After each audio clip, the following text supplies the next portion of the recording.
Hello everyone, welcome to A online solution. कैसे आप लोग? तो आज आपके सामने लेकर आए हूँ मैथ का सब्जेक्टिव क्वेश्चन। आप तो ऑब्जेक्टिव बहुत पढ़ रहे हैं ना, ऑब्जेक्टिव तो बहुत बना रहे हैं, लेकिन मैथ में देखता हूँ सब्जेक्टिव कौन कौन बनता है जो बना पाएंगे।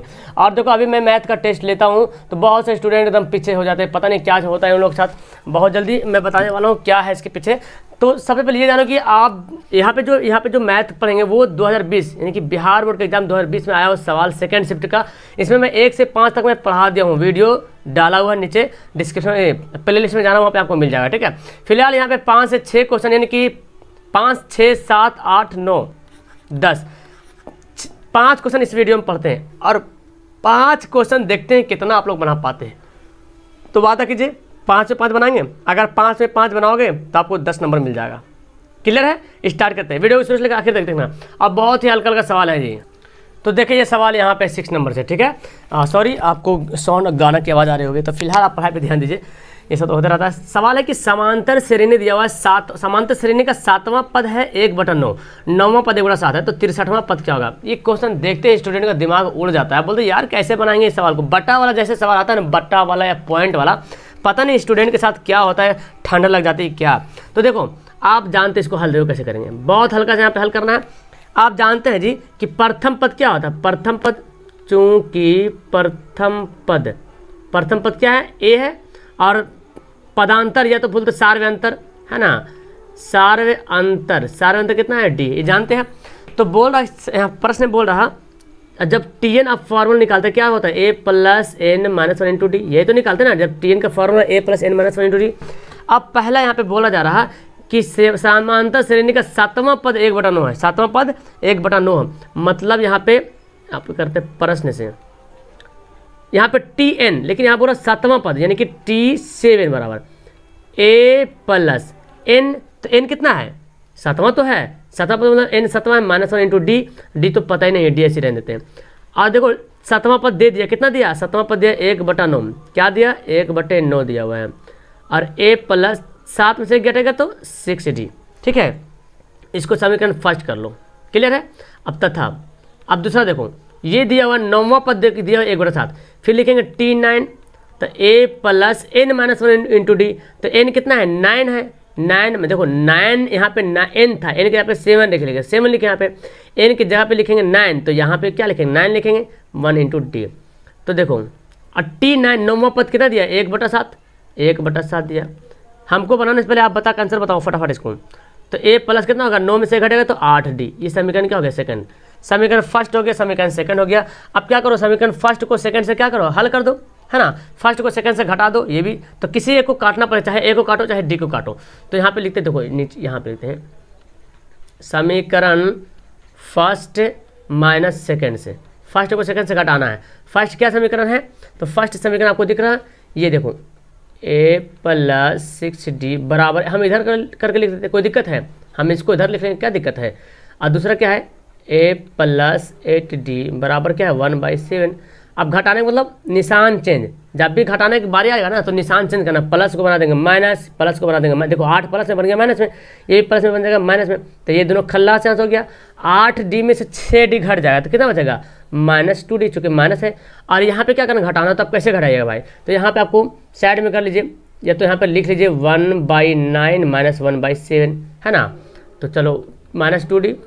अब इसको क्या करेंगे? यहाँ पे एलसीएम वगैरह ले लीजिए, 9 7 63 एलसीएम हो गया, 9 7 63 7 हो गया, यहाँ पे -7 9 यानी कि 9 हो गया। तो कितना हो गया? -2D बराबर, यहाँ पे घटा देंगे -2/63, -2/63 हो गया जी। अब नीचे बढ़ते हैं, ये इसको इधर करते हैं। ठीक है, तो चलो यहाँ से लेते हैं, दोनों तरफ माइनस है, क्या होगा? कट जाएगा।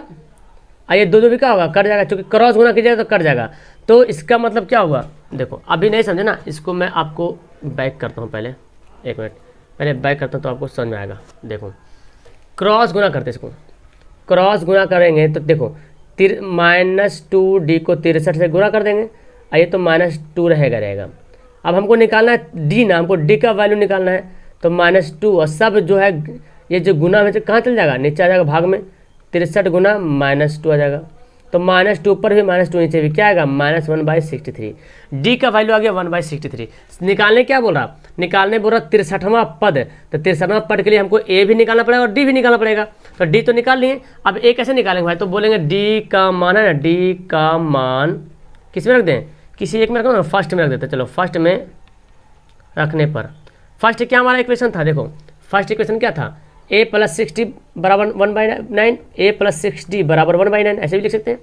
तो ऐसे इसलिए लिख रहे ताकि बनाने में आसान हो, कोई दिक्कत नहीं, आप 1/9 लो ऐसे लिख दो, a + 60 ऐसे भी लिख सकते हैं, a + 60, ठीक है। चलो तो 1/9 बराबर a + 6, डी का वैल्यू कितना है, डी का वैल्यू आ गया 1/63, ठीक है, 63 आ गया।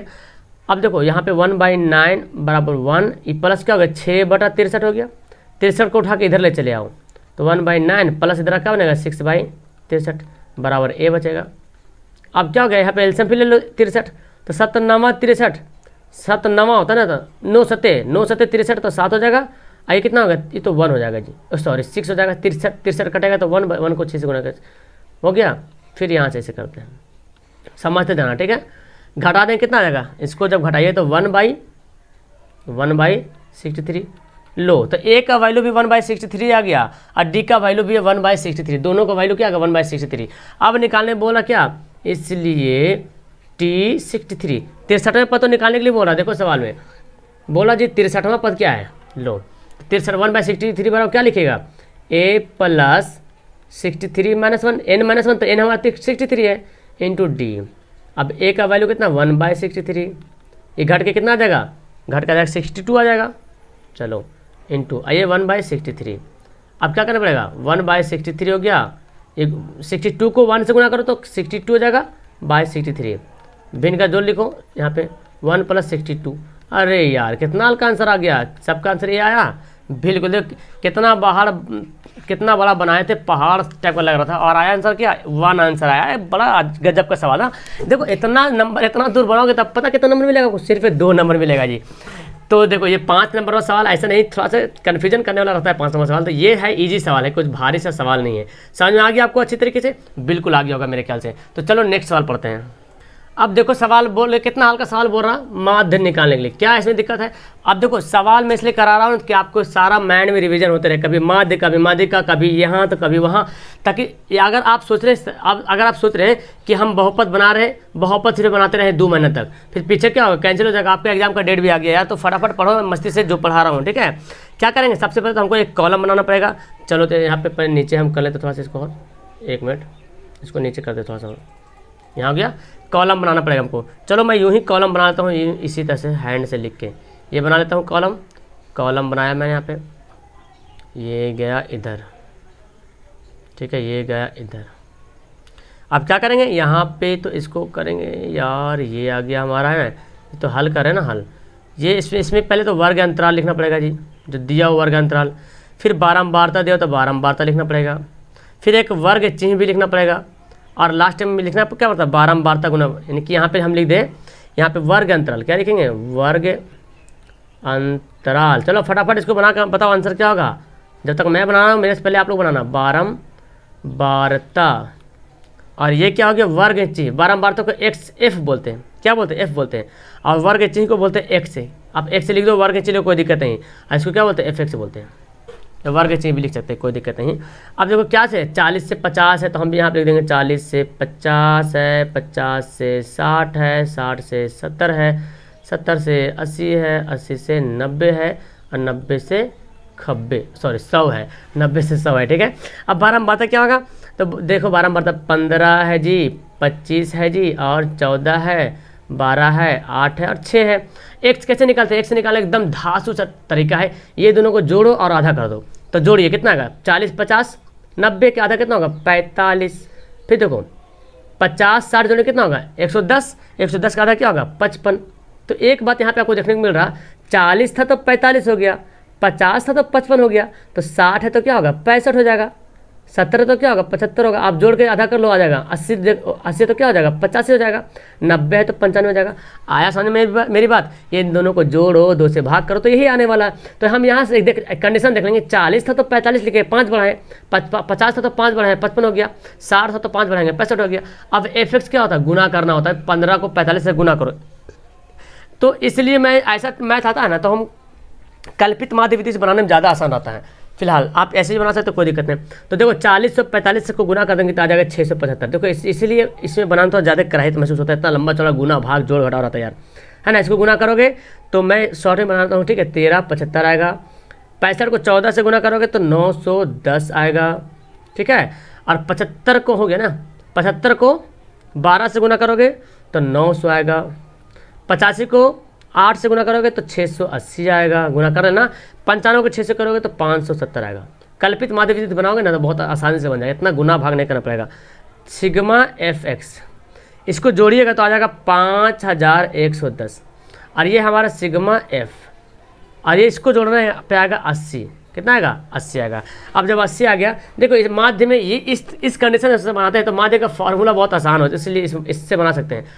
तो नहीं कुछ रहे तो माध्य का फॉर्मूला तो नहीं भूलेगा, लेकिन माध्य हो सकता है जो कल्पित माध्य विधि जो फॉर्मूला हो सकता है उससे दिमाग में निकल जाए। अगर कल्पित माध्य वाला फॉर्मूला दिमाग से निकल जाए तो इसी तरह बनाना। इतना तो जानते हैं ना जी, सब कुछ तो दिया हुआ है, इसको निकालना, इसको गुना करना है, थोड़ा सा टाइम लगेगा, लेकिन फॉर्मूला अगर याद है तो कल्पित माध्य से बनाओ, बहुत आसान से बनेगा।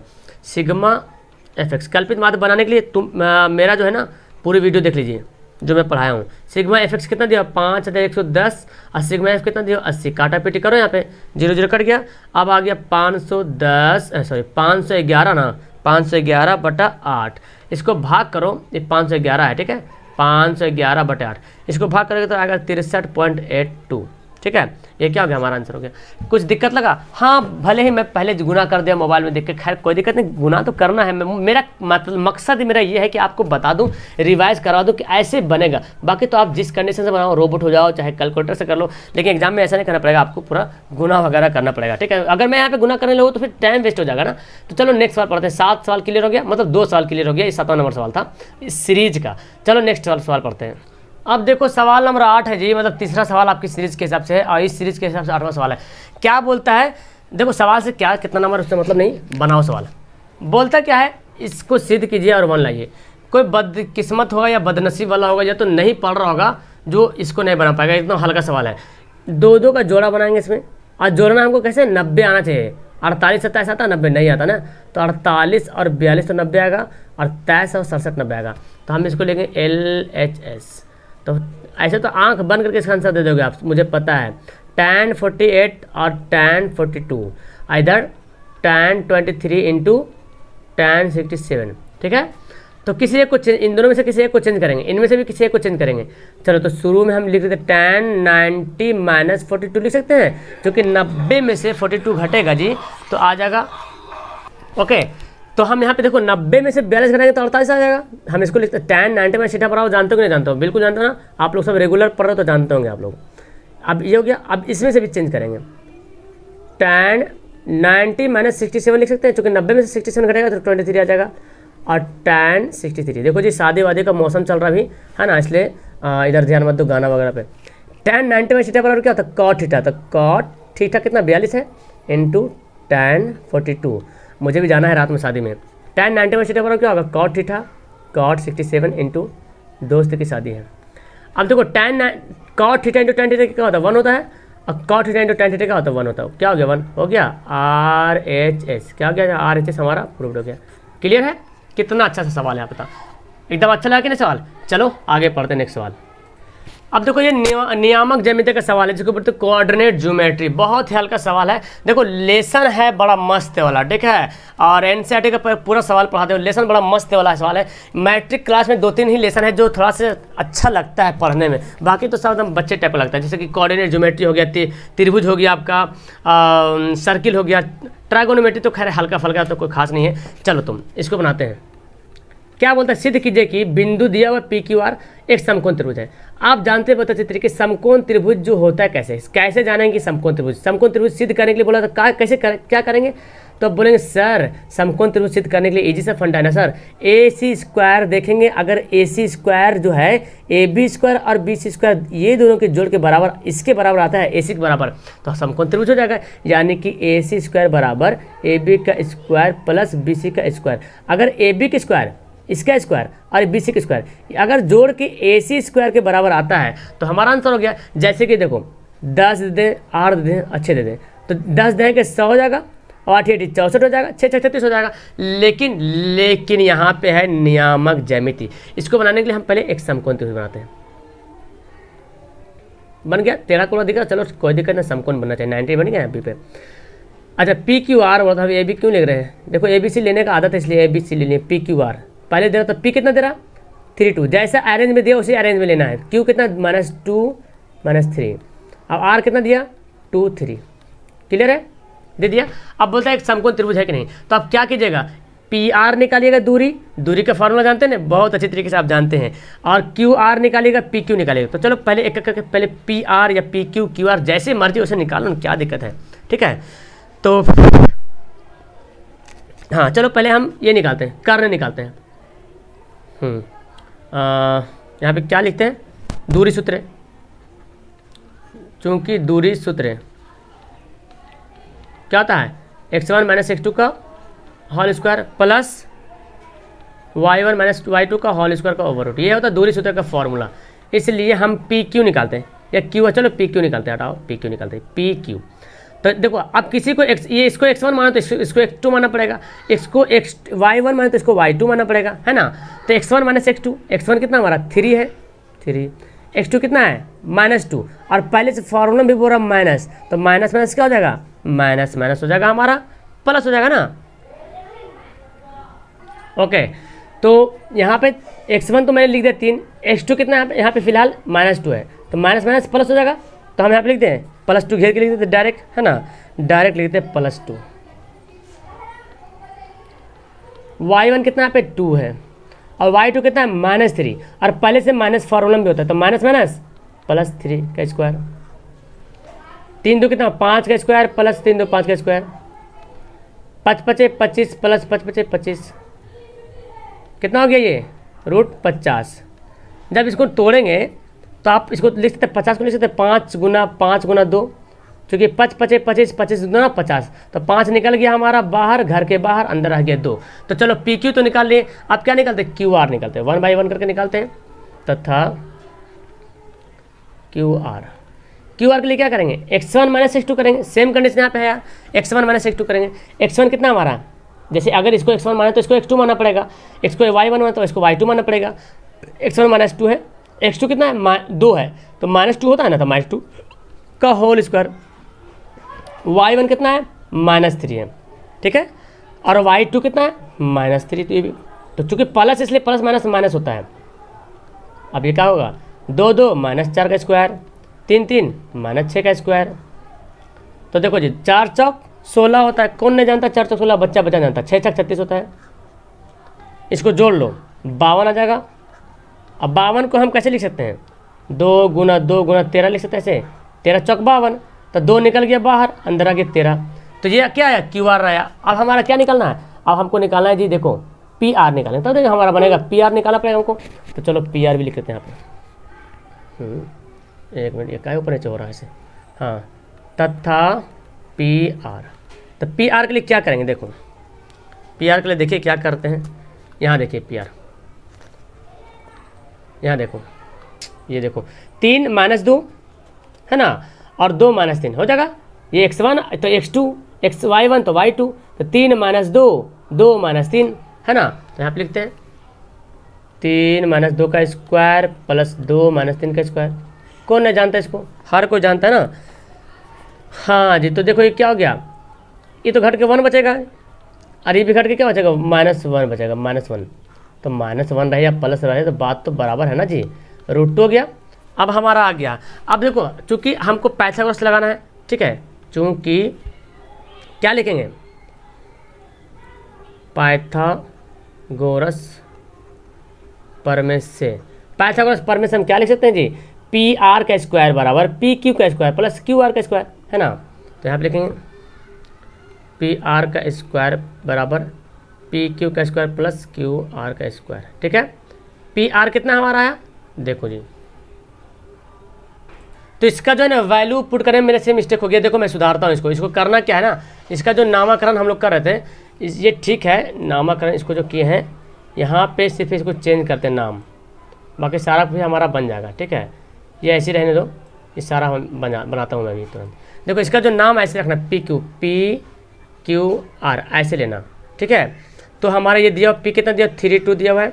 अब कुछ करना नहीं पड़ेगा, देखो कुछ नहीं करना पड़ेगा, टेंशन मत लो। और ये कितना है -2 3। तो हम पहले क्या निकाले, पी क्यू निकाले, इसे तो निकाले ना 3 -2 आ रहा ना माइनस प्लस। ओहो ये फिर मिस्टेक हुआ मेरे से, सॉरी। ये क्यू जो है ना उल्टा लिखो, कुछ है ना इसमें जो सेट करना पड़ता है जी, जो नहीं करेंगे तो नहीं आ पाएगा। पी को यहाँ, क्यू को यहाँ, आर को यहाँ लिखो, पी क्यू आर ऐसे लिखो, ठीक है, पी क्यू आर लिखो। अब क्या करेंगे, तो पी क्यू आर हो गया तो पी का वैल्यू हो गया, क्यू का आर का वैल्यू कितना है, अच्छा क्यू का वैल्यू यहाँ पे -2 -3 और आर का वैल्यू कितना है 2 और 3।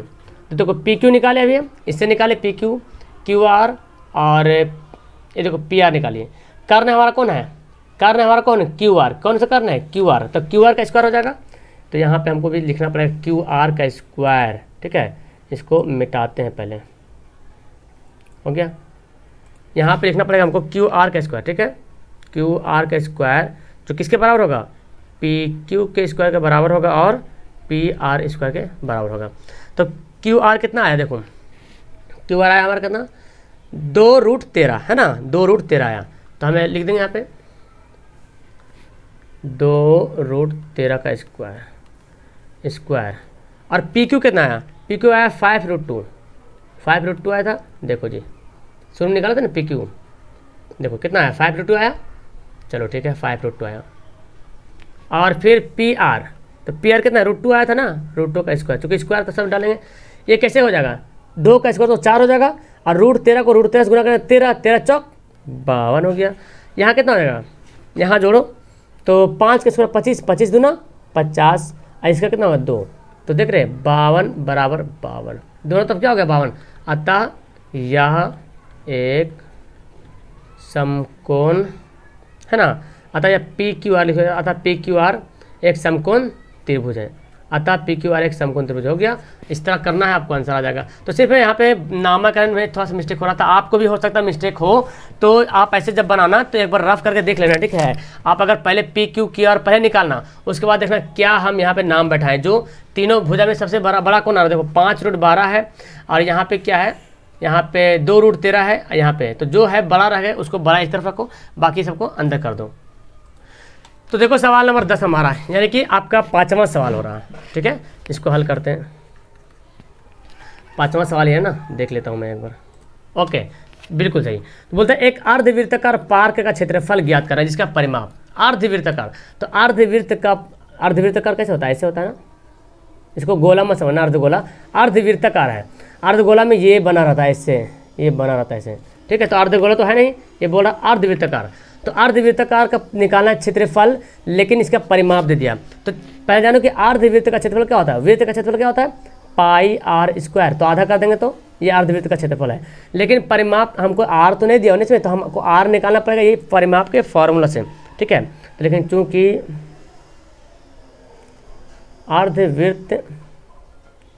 अर्धवृत्ताकार क्षेत्र का परिमाप कितना दिया परिमाप जी, अच्छा परिमाप को फॉर्मूला लिख लेते हैं ना, पाई 2 + आर ऐसे होता है, आर इंटू पाई +2 या पाई +2 इंटू आर। तो इसका फॉर्म दिया हुआ है 360 दिया हुआ है। और ये क्या करें, इसको वैल्यू पुट कर लो, है ना। पाई का मान 22/7 +2 बराबर आर, 360 हो गया। एलसीएम ले लो, 7 22 + 7 दूना 14, अच्छा ये आर इधर है, गुना में है, प्लस में गुना में है। तो 360 कितना आ जाएगा, इसको जोड़ने पे 36 आ जाएगा बटा 7 आर। 36 से कटेगा, 36 देंगे 360, ठीक है ना, 36 देंगे 360। तो क्या हुआ, आर बराबर क्या हो जाएगा 7, डायरेक्ट गुना क्रॉस गुना हो जाएगा, 7 देंगे 70, तो 70 हो गया, आर बराबर हो गया 70। अब क्या निकालने बोल रहा, अब आपको निकालने बोला जी, देखो मीटर है। अब आपको बोला अर्धवृत्ताकार पार्क का क्षेत्रफल, तो आर हो गया 70 मीटर, इसलिए अर्धवृत्ताकार पार्क का क्षेत्रफल पाई आर स्क्वायर। पाई का मान कितना होता है 22/7, स्क्वायर आर कितना है 70, 70 × 70 कर दो। कोई दिक्कत है इसमें नहीं ना, 7 दहें के 70 गुना कर दो, 22 सत्ते 154 होता है, 22 सत्ते 154, 22 को 7 से गुना कर 154 और 2 जीरो यहाँ पे है तो 2 जीरो एक्स्ट्रा यहाँ पे लिख दो, 54 मीटर स्क्वायर। क्लियर है? कितना अच्छा से समझ में आ गया ना, बिल्कुल आपको अच्छे तरीके से समझ में आ गया होगा जी। तो मेरे ख्याल से अब इस वीडियो में 5 क्वेश्चन काफ़ी लॉन्ग है, इसी तरह से लॉन्ग सवाल आपको चाहिए तो आप मुझे कमेंट जरूर करना। आप लोग कमेंट नहीं करते हो, आप लोग डिमांड नहीं करते हो, इसलिए मैं बस जो मर जाता बना देता हूँ आपके लिए, लेकिन डिमांड करो तो आपके लिए उस डिमांड के हिसाब से बनाने की कोशिश करूँगा, ठीक है। एक बंदा हिंदी ग्रामर के लिए सवाल बनाने के, समाज के बारे में बोला था वीडियो बनाने के लिए, जरूर मैं उसको बना दूंगा, ठीक है, डोंट वरी। तो फिलहाल इस वीडियो में हम लोग 5 सवाल पढ़ चुके हैं ना, 5 सवाल इस वीडियो में हम लोग पढ़ चुके हैं और ये सीरीज आपका चलते रहेगा धीरे धीरे, है ना। बस आप लोग डिमांड करो कि इस तरह के सवाल और चाहिए, यानी कि 10 सवाल हो गया, 2020 का सेकंड शिफ्ट का 10 सवाल करा दिए, 2020 का पहला शिफ्ट का पूरा करा दिया था मैंने, 27 सवाल था 2 नंबर वाला, 5 नंबर वाला 10 सवाल था उसको करा दिए। अब 2020 का सेकंड शिफ्ट का 10 सवाल करा दिए, आगे चाहिए 11 से सवाल देखना चाहते हैं, करना चाहते हैं, कैसे क्या होगा तो मुझे कमेंट करो ताकि मैं आपको इस तरह से बताते रहूँ और आपका हेल्प होते रहे, ठीक है। वीडियो अच्छी लगे ना तो लाइक जरूर करना, अपने दोस्तों को एकदम शेयर करना भाई, एकदम फेसबुक, टेलीग्राम, व्हाट्सअप जहाँ जहाँ है सपोर्ट करो चैनल को बढ़ा करके। That's all, thank you everyone, have a nice day.